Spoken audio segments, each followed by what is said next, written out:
क्या आपको पता है, इजराइल और ईरान की दुश्मनी अचानक नहीं हुई। यह आग लगभग 45 सालों से धीरे धीरे सुलग रही थी और फिर एक समय ऐसा आया जब इसने खुले टकराव का रूप ले लिया। तो सवाल है, आखिर इस दुश्मनी का सबसे बड़ा कारण क्या था। असल कहानी शुरू होती है 1979 की ईरानी इस्लामिक क्रांति से। इस क्रांति के बाद ईरान में नई इस्लामिक सरकार बनी।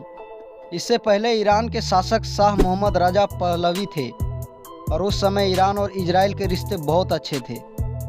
लेकिन नई सरकार बनते ही इजराइल को अपना दुश्मन घोषित कर दिया।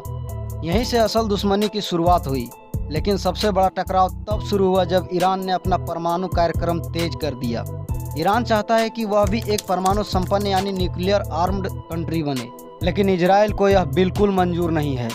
इजराइल को डर है कि अगर ईरान परमाणु हथियार बना लेता है तो उसकी सुरक्षा और पूरे मिडिल ईस्ट की ताकत का संतुलन बदल सकता है।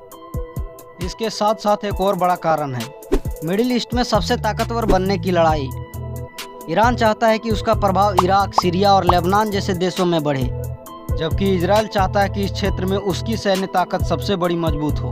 इसी टकराव के बीच शुरू हुआ एक गुप्त युद्ध, साइबर हमले, खुफिया ऑपरेशन और वैज्ञानिक की टारगेटेड मौत। 2010 से कई ईरानी परमाणु वैज्ञानिक मारे गए, जैसे मसूद अल महमूदी 12 जनवरी 2010 को, मजीद सहरारी 29 नवंबर 2010 को, डेरियस 23 जुलाई 2011 को, मुस्तफ़ा अहमदी रोशन 11 जनवरी 2012 को।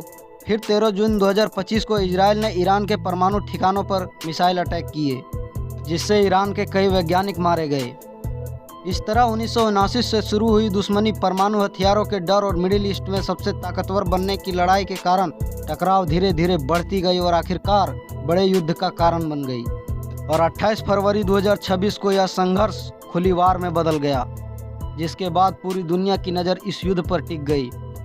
अब सवाल यही है, क्या संघर्ष यहीं थमेगा या भविष्य में और भी बड़े युद्ध का कारण बनेगा।